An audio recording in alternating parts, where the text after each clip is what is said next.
Hai, jumpa lagi. Assalamualaikum warahmatullahi wabarakatuh. Salam sejahtera bagi kita semua. Om Swastiastu. Hari ini saya mau coaching ya, bukan reading. Jadi mungkin tidak ada gambar ya. Jadi jangan netizen bertanya ya. Kalian bertanya kok Kak Ica nggak ada gambarnya. Karena saya mau coaching ya di pertanyaan dari netizen ya, dari pertanyaan netizen di mana saya mau menjawab tentang narsistik, hubungan toksik bersama narsistik ya. Jadi saya tidak reading karena memang kondisi dan situasi saya tidak ada di meja readingan, sehingga saya tetap terpanggil untuk bisa pencerahan, memberikan wejangan buat kamu, di mana saya terpanggil untuk coaching, di mana biasa berbayar, ini saya kasih kamu gratis. Ya semoga bisa teredukasi juga dan kamu bisa tahu ternyata ini yang harus saya lakukan, keputusan ini yang harus saya lakukan ya. Jangan hanya didengar saja tetapi harus dilakukan ya. Dan maaf, saya disclaimer dulu ya, di sini saya bukan bilang kamu harus berpisah, kamu harus bercerai, kamu harus apa, no ya. Saya disclaimer bahwa coachingan saya ini untuk mentalmu, untuk kesehatan jiwamu, bukan urusan cerai dengan dirimu dan pasanganmu, berpisah ataupun bermusuhan ataupun apapun, no ya. Ini konten saya bukan ranahnya ke situ, karena berpisah dan segala macamnya itu antara pribadi kamu, pilihanmu. Di sini saya hanya mau memberikan pencerahan untuk kesehatan mental dan jiwamu ya. Jadi dicamkan baik-baik itu antara dirimu ya, dirimu dan jiwamu, bukan antara dirimu dan pasanganmu. No, itu bukan ranah saya ya, itu urusan kamu, pribadimu dan pilihanmu ya. Oke. Tetapi sebelum kita mulai, jangan lupa di like, comment, subscribe channel Ica Tarot dan Ica Tarot WS Indo, supaya ke depan saya bisa lebih bersemangat untuk membacakan readingan-readingan ya. Tetapi hari ini saya coaching ya, tetapi tetap seperti pembukaan seperti biasa, readingan untuk kalian di hari-hari berikutnya ya. Dan jangan percaya 100% tarot, ini hanya sebuah games. Kalian tetap harus selalu berserah kepada Sang Pencipta. Dan walaupun ini hanya sebuah games, memang bukan games biasa, melainkan games menyerap energi, sehingga saya minta kepada kalian untuk bisa lebih bijaksana dalam menyikapi readingan yang akan saya bacakan nanti.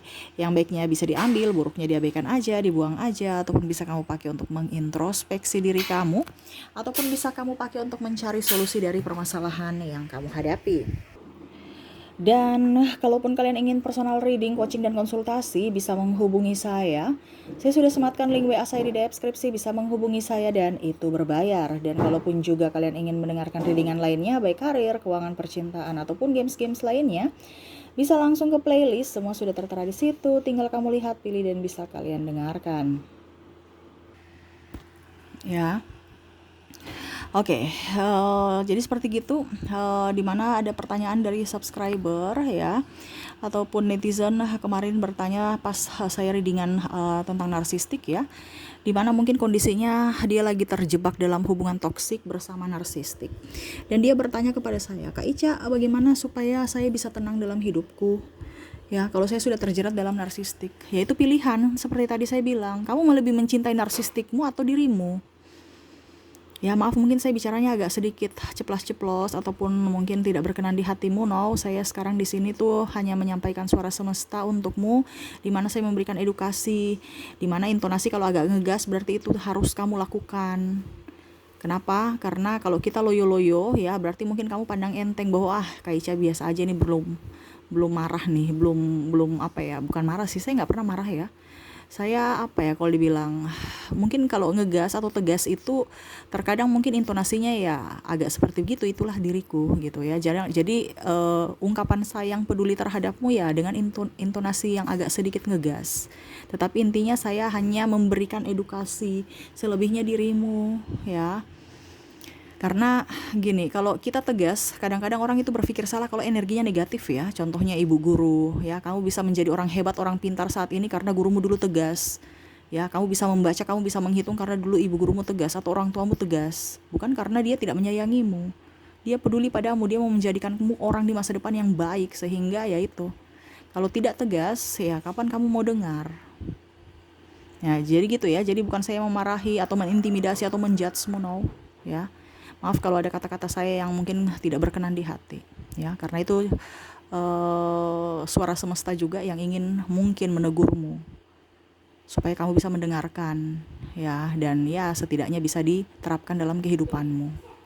Oke. Jadi dia bertanya ya, kalau sudah terlanjur hidup dengan narsistik itu gimana Kak untuk melepaskan? Ataupun mungkin kondisinya ya saya mau berbahagia tetapi tetap bersama narsistik. Wah, jadi gini ya, kalau kamu mencintai dirimu sendiri, kamu tuh tidak akan pernah, Kak Ica, bagaimana supaya narsistik itu bisa berubah? Kak Ica, bagaimana itu supaya narsistik itu bisa mencintai saya? Apa yang harus saya lakukan? Jadi kita pahami dulu bahwa narsistik ini adalah gangguan kepribadian, gangguan mental, yang mana dia merasa tidak merasa bahwa dirinya itu sehat-sehat gitu, dirinya itu tidak ada sakit gitu, karena dia tidak menyadari, ya. Jadi kalau kamu mau berbahagia dengan narsistik, kebahagiaannya adalah penderitaanmu. Kamu nggak bisa berbahagia bersamanya. Kalau kamu berbahagia, dia yang menderita, dan dia ini posisinya tidak mau menderita. Jadi korbannya adalah dirimu. Ini kan gangguan mental kan, gangguan kejiwaan. Kalau dibilang jiwa tetapi masih ya tahap rendah, tapi dia merasa bahwa hidupnya itu baik-baik saja, saya nggak gila loh. Ya, ini ada dua penyebab. Penyebabnya karena dia dulu tekanan dari orang tua yang toksik, ataupun trauma, dibully, di ini, di itu. Waktu semasa kecil atau semasa ya kehidupannya. Dia mau mencari panggung, dia mau mencari ketenaran, dia mau mencari pembelaan, dia mau mencari mencari kalau mau dibilang apa ya, kalau dibilang nama, ya. Dia ingin dilihat, dia ingin menjadi orang yang hebat, yang mungkin dulu merasa orang selalu merasa dia itu nggak bisa apa-apa gitu. Dengan cara apa? Menyiksamu, membandingkan antara dirimu dan dirinya, di mana mata orang kamu itu selalu salah, ataupun di matanya dia selalu salah, dirimu selalu salah, dan dia benar. Makanya kalau ditegur dia nggak bisa dengar, ditegur dia merasa paling hebat, paling benar, dia nggak pernah merasa salah dan nggak mau minta maaf. Jadi kalau kamu mau minta dia membuatmu bahagia, jangan harap. Karena yang dia inginkan adalah kebahagiaan dirinya, di mana kebahagiaan dirinya adalah penderitaanmu. Ya. Kalau kamu belum menikah, ini biasanya yang terjerat ini adalah orang yang sudah nikah. Kalau seandainya kamu belum menikah dan Tuhan memberikan kamu jalan untuk pisah, kenapa kamu mewek? Karena saya merasakan di sini ya, energi dari kalian itu berpisah dengan orang narsistik itu. Aduh ya ampun, saya sangat-sangat merasa bersalah. Kenapa seorang hebat begitu, orang baik begitu, saya putus dengan dia? Kenapa ya? Karena dia mengkamuflase, minta validasi dari orang-orang lain, mungkin sahabatmu, supaya kamu tuh merasa bahwa kamulah yang dalang dari perpisahan itu, sehingga kamu merasa bahwa aduh saya sangat-sangat luar biasa bersalah sekali, menyalahkan diri sendiri. Makanya saya bilang kalau kamu itu terkoneksi dengan orang narsistik, orang hubungan toksik bersama narsistik, mentalmu yang diuji, mentalmu yang akan dia siksa, dimana kamu akan mendapatkan judge dari orang. Secara tidak langsung dirimu sendiri yang menjudge dirimu. Dia gak bicara saya bunuh kamu, saya ini, no. Dia itu lebih ke tekanan mental kita. Apalagi kalau seandainya kamu ya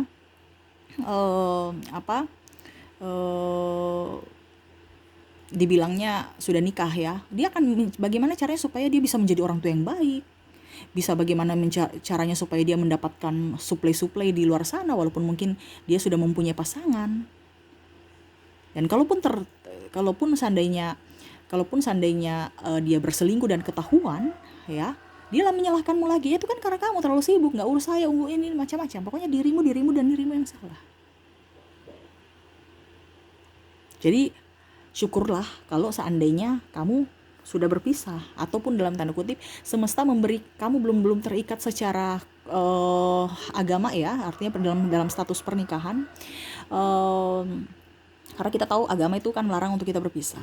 Tapi perpisahan itu bisa terjadi kalau itu sudah tidak dalam tanda kutip tidak ada, itu jalan terakhir, tidak ada solusi lagi, ya. Jadi kalau kesannya kamu belum dalam suatu pernikahan, dan semesta memberikan kamu atau membukakan matamu bahwa ini orang narsistik itu hanya mau memanfaatkanmu, berarti syukur. Jangan kamu menangis, jangan kamu tertekan. Ini yang saya lihat di sini ya, saya merasakan itu kamu tuh kayak macam merasa bahwa saya ini manusia paling kurang ajar. Jadi menyalahkan diri sendiri. Padahal semesta mau menyampaikan bahwa kamu sudah terbebas dari derita narsistik. Dan kamu tidak tahu bahwa itu jeratan atau jebakannya. Supaya apa? Kamu datang ke dia untuk meminta maaf, kamu yang datang ke dia untuk mengibah-ngibah, untuk ayo kita kembali lagi. Supaya apa? Dia memperalatmu, mengambil apa yang kamu punya. Pada saat kamu tidak punya, dia pergi memanfaatkan. Ya. Jadi kamu harus berterima kasih, semesta melindungimu. Tapi ya kalau seandainya edukasi ini kamu mendengarkan edukasi ini, berarti artinya pada saat kamu tidak tahu dan kamu teredukasi, kamu sudah tahu, ya berarti kamu harus mengambil sikap. Artinya gini, orang bodoh ya, maaf kalau saya bicara kasar itu yang tadi saya bilang ya. Bukan berarti saya ini, cuman saya berumpamakan. Kalau orang bodoh dia jatuh ke dalam jurang karena dia tidak tahu bahwa itu ada jurang di situ. Akhirnya dia masuk dalam jurang kan, karena dia tidak tahu. Orang bodoh itu kan tidak tahu. Tetapi pada saat dia sudah tahu, ya, dia pasti tidak akan, oh ya, saya belajar dari pengalaman saya bahwa ada jurang di situ. Saya nggak boleh lewat situ. Nanti saya masuk lagi dalam jurang. Nah, ini yang terjadi pada dirimu Aries ya.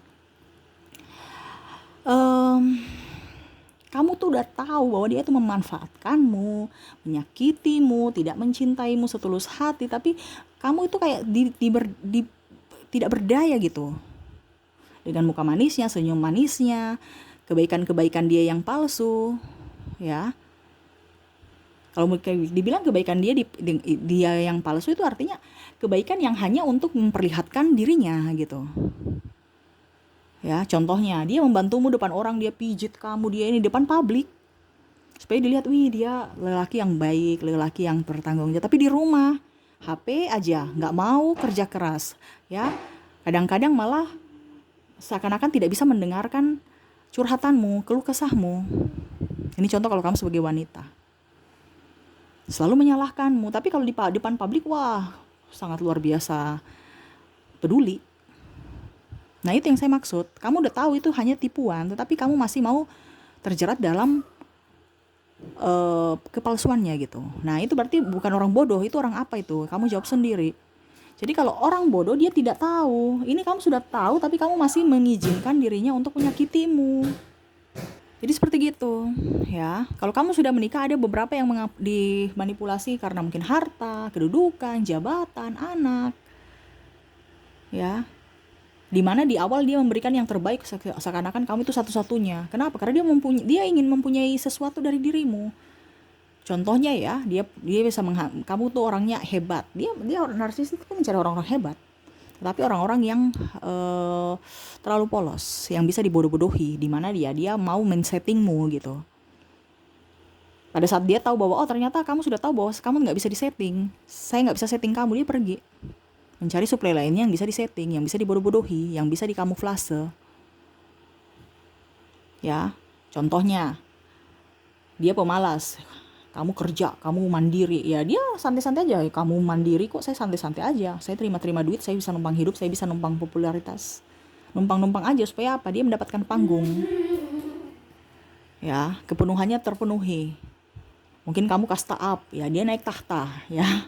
Kita bicara tahta, kasta, ya. Mungkin dia di golongan yang biasa-biasa aja, ya ternyata menikah dengan kamu up. Ataupun kamu banyak duit, dia menikmati fasilitasnya kamu. Ya, hidup santai, dipenuh dengan kemewahan. Tetapi pada saat kamu terpuruk, dia nggak mau, ayo kita sama-sama keluar dari keterpurukan. Dia tidak menopangmu, malah dia pergi dari dirimu, seakan-akan atau seolah-olah itu dia nggak punya hati. Bahkan dia menjeratmu seperti tadi yang saya bilang, ya mungkin membuatmu marah, membuatmu untuk bisa mendapatkan simpati dari publik ya. Akhirnya mungkin ada kata kasar keluar dari mulutmu, ataupun mungkin kondisinya ada tindakan yang karena saking marahnya kamu nggak sengaja memukulnya. Padahal itu jeratan dia. Ya, gitu ya. Dan maaf agak berisik ya, anak saya lagi bermain. Jadi seperti gitu. Ataupun mungkin ada kata-kata yang, kalau gitu aja kita cerai. Saya juga malas hidup dengan orang-orang kayak kamu. Nah, itu sebagai senjata dia di mata publik bahwa dia yang minta cerai kok. Kita cerai karena dia. Supaya apa? Kamu tersudutkan mental kamu lagi. Dimana orang-orang di luar sana, entah keluarga, entah sahabat, ataupun apapun ya, menjudge kamu bahwa kamu yang salah. Saya cerai karena dia minta. Pokoknya semua salah kamu. Ataupun saya menuntut cerai, kenapa? Karena KDRT. Karena apa? Dia tahu bahwa dia mau hilangkan tanggung jawab dia. Tetapi bagaimana caranya supaya nama dia terlepas dari dirimu yang sudah tidak berdaya, yang sudah tidak mempunyai apa-apa, ya, supaya dirimu yang seolah-olah menginginkan perpisahan itu. Sehingga kamu merasa menangis, aduh saya bersalah, maafkan saya hilaf, saya bicara. Jadi kamu tuh kayak tekanan mental dengan dia. Kenapa? Karena dia senang, bahagia melihat kamu menderita. Itu pun kalau seandainya kamu sudah tidak punya apa-apa. Tapi kalau kamu mempunyai apa-apa, ya diam aja, mangut-mangut. Masih masih ada sumber daya yang masih dikeruk. Pada saat kamu sudah tidak ada, ya itu dia cari-cari masalah supaya bagaimana caranya supaya terlepas dari dirimu. Itu pun kalau sudah ada ikatan pernikahan. Tetapi di sini kamu kayak macam, aduh saya tetap harus mempertahankan. Kalau memang dari dirinya sudah tidak mau mempertahankan, kamu mempertahankan berarti kan pincang.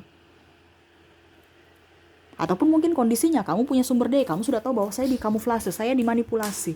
Tetapi karena dia tahu kamu masih mempunyai sumber daya yang bisa dia keruk, akhirnya dia tetap bertahan. Dengan cara apa? Dengan cara mungkin masuk di anak.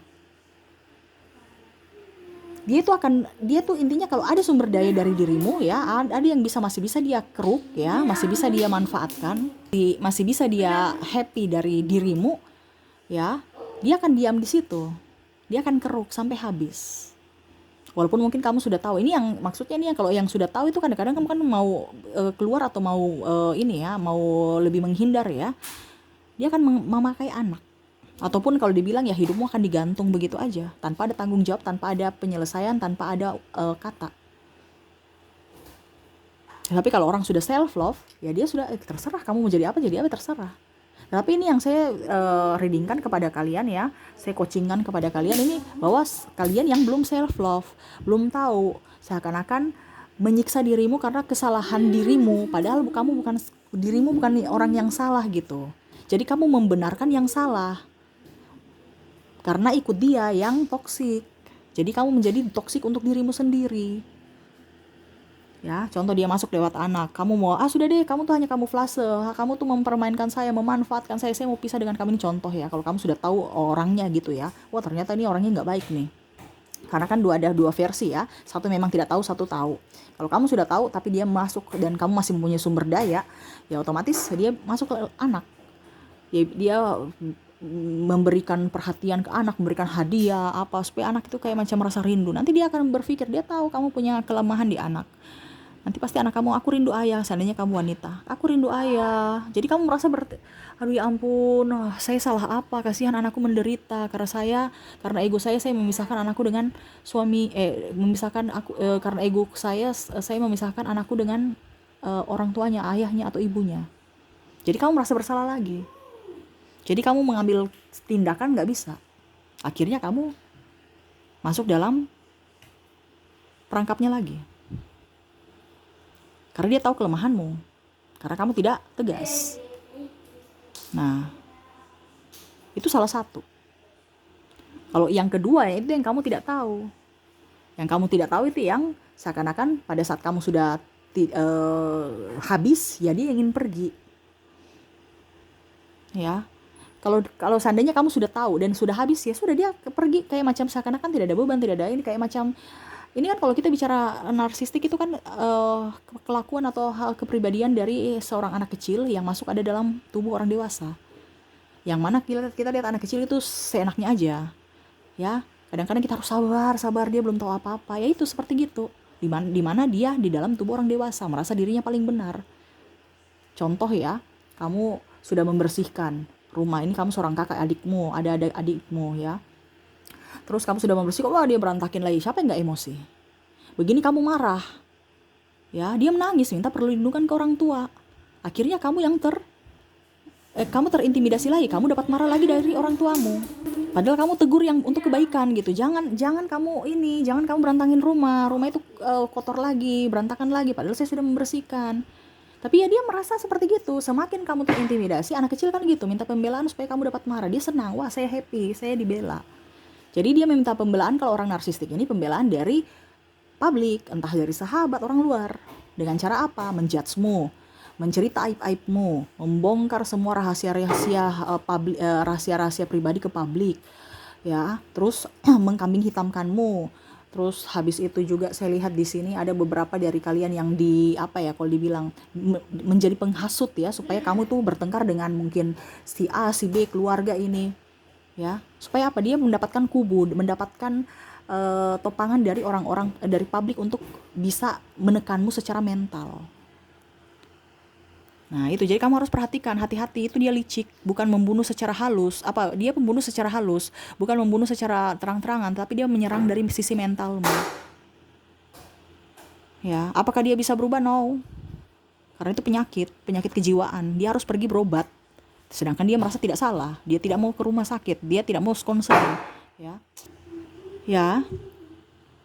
Apakah dia akan bisa berubah, Kak Isya? Tidak. Ini saya kasih tahu, bukan berarti saya menakut-nakutimu. Tapi kalau kita bicara kejiwaan, itu akan sering-sering kambuh. Dan dia tahu bahwa apa yang dia lakukan salah, tapi ya karena egonya.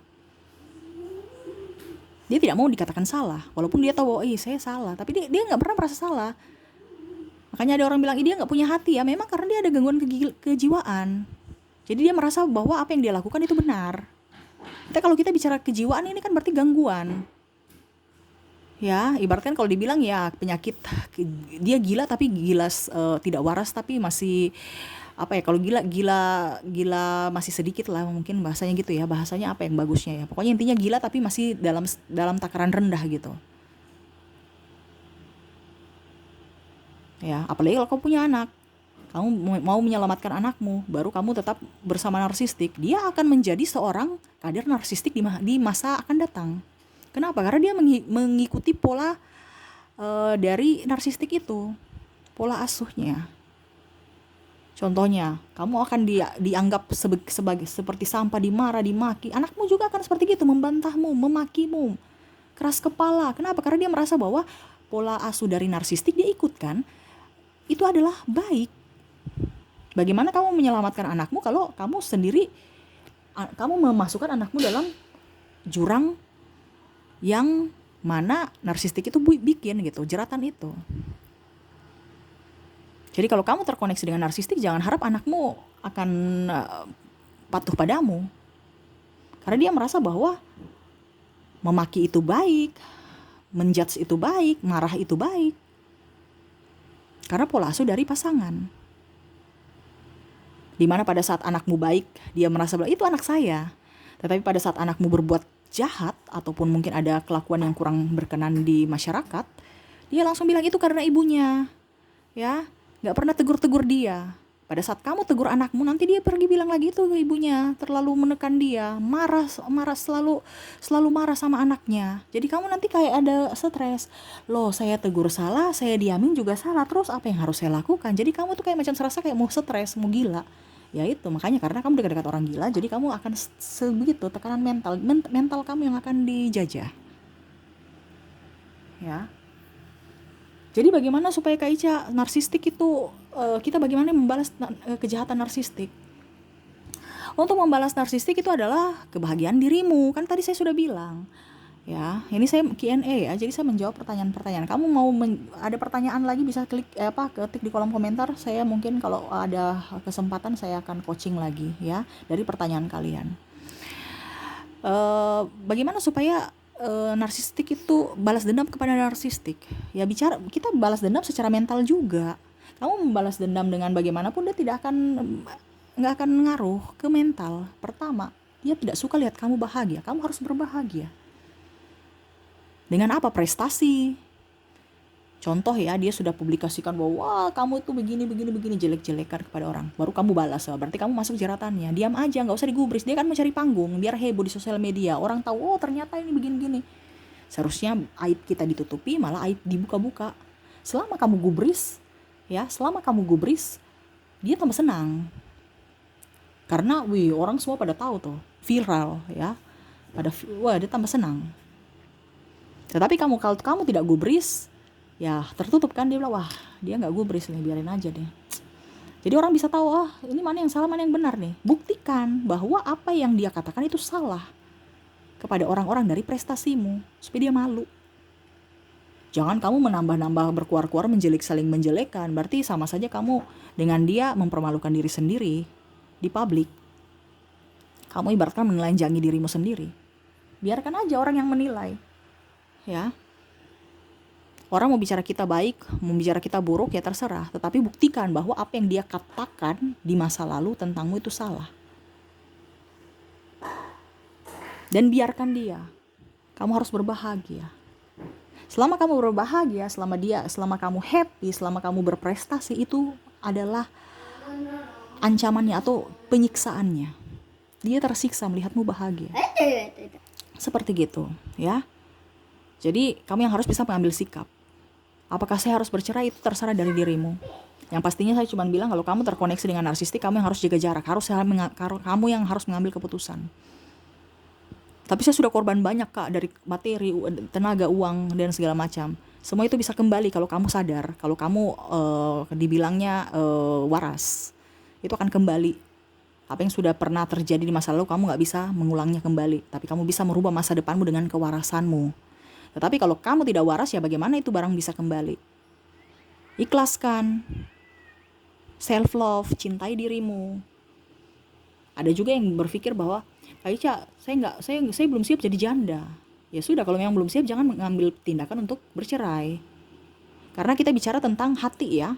Kita bicara tentang hati. Kalau dirimu merasa bahwa saya belum siap, berarti jangan bercerai. Berarti tetap kamu dalam posisi belum janda, tetapi hubungan digantung, ya nggak jadi masalah.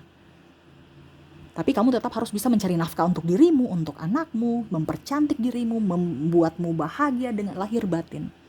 Itu maksud saya, bukan masalah status. Status itu ya urusan kamu dan negara, urusan kamu dengan Tuhan, urusan itu. Tapi dirimu dengan dirimu dan jiwamu dulu yang diperbaiki di sini. Urusan yang di luar-luar itu nanti, pada saat kamu sudah waras, pada saat kamu sudah sembuh dari mentalmu yang terpuruk itu. Ibaratkan, ya kamu harus bisa lebih mencintai dirimu, bisa up, ya, baru kamu bisa yang lain. Ibaratkan kamu sudah sembuh, kamu bisa menolong orang lain. Bagaimana kamu sendiri sakit mau tolong orang lain, gak bisa. Harus kuatkan dirimu, baru benahi satu-satu apa yang harus kamu benahi dalam hidupmu, yang mana selama ini sudah hilang, yang mana selama ini belum terwujud. Cita-citamu wujudkan. Bikin prestasi yang bagus, supaya apa? Dia menyesal. Bukan menyesal dalam artian dia gak pernah menyesal, ya, tapi setidaknya dia tidak dapat panggung dari orang gitu. Dia kan mau mendapatkan panggung, ya. Jadi buatlah kamu yang mendapatkan panggung dari publik, supaya dia merasa, wah, itu tersiksa dia. Kalau dia tidak dapat panggung, ya, dia akan tersiksa. Makanya dia tuh selalu mencari panggung dengan cara lebih berbuat baik pada orang, lebih spiritual, ya, spiritual padahal tipu, ya, padahal itu bohong. Kalau orang berspiritual tidak mungkin dia berbuat jahat. Tapi karena dia mau mencari panggung supaya dibilang baik, dibilang ini. Makanya kalau orang narsistik, ya, orang yang sudah tahu karakternya, pasti dia akan menjauh. Karena ternyata orang ini dia mau cari suplai lainnya yang belum tahu dia. Dimana ya dia berbuat baik, berbuat ini, berbuat itu. Padahal semua itu palsu. Untuk bisa menarik targetnya. Dan dia menarik target itu bukan orang miskin yang tidak punya apa-apa. Dia menarik target itu kepada orang-orang yang bisa dia kamuflase, yang mempunyai sumber daya. Pada saat dia kamu sudah tidak mempunyai sumber daya, dia pergi. Dia tidak lihat dari kebaikanmu, apa yang sudah pernah kamu berikan. Dia tidak lihat dari itu. Dia hanya lihat bahwa saya bisa mengerukmu, bisa senang bersamamu atau tidak. Kalau tidak, ya sudah, silahkan kamu pergi jauh-jauh. Kalau senang bersama saya, kalau susah jangan bawa-bawa saya. Orangnya gitu. Jadi jangan pernah merasa mau mendapatkan kebahagiaan dari narsistik. No. Kamu yang harus bisa memberikan kebahagiaan untuk dirimu sendiri. Ya. Karena sangat disayangkan kalau hidup di dunia ini yang sementara ini kamu habiskan hanya untuk tidak berbahagia. Itu sangat disayangkan sekali. Pada saat akhir usia kamu naik ke surga, contoh, ya, terus kamu mempertanggungjawabkan apa yang kamu sudah kasih di bumi ini, nggak ada, saya hanya tersakiti. Wah, sia-sia hidupmu. Kamu harus bisa menjadi orang yang hebat untuk dirimu dan orang lain. Nah, seperti gitu, ya. Jadi kalau kamu sudah tahu kamu korban, ya bergerak, mengambil keputusan. Bukan berarti saya suruh kamu cerai, no. Setidaknya apa yang bisa membuatmu happy aja, itu yang kamu lakukan. Cerai dan tidaknya itu urusan pribadi. Tapi ingat, kalau kamu belum siap bercerai, jangan sekali-sekali bercerai. Karena penjudge Ya, omongan orang itu kadang-kadang mental kita juga down. Kalau kamu sudah siap dengan omongan orang, ya, dengan status barumu, entah janda, duda atau apapun, ya, terus penghakiman dari orang itu kan dia punya cara itu untuk menghakimi kamu, ya, menjelek-jelekan kamu. Pada saat kamu sudah siap untuk menerima itu, penghakiman itu, karena narsistik itu kan tidak mau melihat kamu bahagia. Dia pasti mencari cara bagaimana caranya supaya kamu tidak bahagia. Ya, penghakiman itu setelah kamu mendapatkan penghakiman, dia lihat mentalmu. Kalau kamu tidak gubris, berarti kamu bisa up. Kamu bisa sehat, sembuh. Tetapi kalau kamu masih merasa, aduh ya ampun saya bersalah, saya nggak nyaman dibilang janda, saya nggak ini, kalau orang bisik-bisik, mungkin mereka cerita saya, macam ada rasa bersalah, jangan mengambil sikap untuk bercerai. Bercerai itu harus siap mental juga, bukan karena ego. Karena kita mempertanggungjawabkan juga ke semesta. Ya. Jadi harus bisa siap lahir batin. Oke, itu yang saya bisa bantu ya, sedikit edukasi untukmu ya, Aries. Semoga apa yang beberapa subscriber pertanyakan bisa terjawab, dan kalau kamu dalam posisi ini berarti kamu yang harus bisa mencintai dirimu sendiri ya, supaya bisa terbebas dari orang-orang yang hanya memanfaatkan dirimu ya, atau hanya datang untuk menyakiti dirimu. Sangat-sangat disayangkan hidupmu dipakai hanya untuk tidak berbahagia. Wow, sangat disayangkan ya. Berarti ngapain kamu hidup di dunia ini kalau cuma dibuat menderita? Ngapain ya? Harus waras. Kita harus waras ya. Kadang-kadang ada yang bilang, Kak Ica kemarin bilang harus kita lebih jangan ini menyimpan dendam, jangan harus up, hati harus suci, harus ini bicara iya antara kamu dengan Tuhan. Kalau kita bicara antara kita dengan Tuhan, naikkan vibrasi kita. Ya, jadi tahu polanya, tahu siapa yang kita hadapkan ini. Yang kita mau berhadapan dengan siapa. Kalau kita bicara dengan Tuhan, berarti kita lebih intuisi jiwa kita. Ya, intuisi hati kita lebih dominan, bersih, suci, ya, ibaratkan nggak boleh melepaskan semua masa lalu, memaafkan. Oke. Supaya kita bisa mendengar suara semesta, kita lebih khusyuk dengan Tuhan. Tetapi kalau kita berhadapan dengan NPD, ini antara manusia dengan manusia, bukan manusia dan Tuhan. Kalau kamu lebih pakai empatimu, ya anggap aja kamu menuhankan manusia itu, orang NPD itu. Jadi kita harus waras. Kalau kita berhadapan dengan Tuhan, kita lebih up untuk jiwa kita, hati kita. Tetapi kalau kita berhadapan dengan manusia, harus seimbang antara hati dan logika kita. Karena di firman juga, ya, kita beriman tapi harus juga berhikmat. Tapi terkadang orang itu, kita harus tetap ini, memuliakan ini, tidak apa-apa, harus disakiti juga nggak apa-apa. Karena kita kan dia itu kepala keluarga, jadi kita harus ikut-ikut. Ya terserah, itu pilihan. Cuman saya bilang di sini tekanan mental, kita bicara mental, itu semua pilihan juga. Ya, jadi kembali ke pribadi masing-masing. Saya di sini hanya membantu secara psikologis, secara kalau dibilang personality ya, antara dirimu dan jiwamu. Terlebihnya keputusanmu. Seperti gitu. Oke, mungkin itu yang bisa saya coachingkan hari ini. Semoga resonate dan bermanfaat untukmu. Jangan lupa di like, comment, subscribe channel Ica Tarot dan Ica Tarot WS Indo, supaya ke depan saya bisa lebih bersemangat untuk membacakan readingan dan coaching untuk kamu. Ya, terima kasih. Saya pamit. Assalamualaikum warahmatullahi wabarakatuh. Salam sejahtera bagi kita semua. Om Swastiastu. Bye-bye.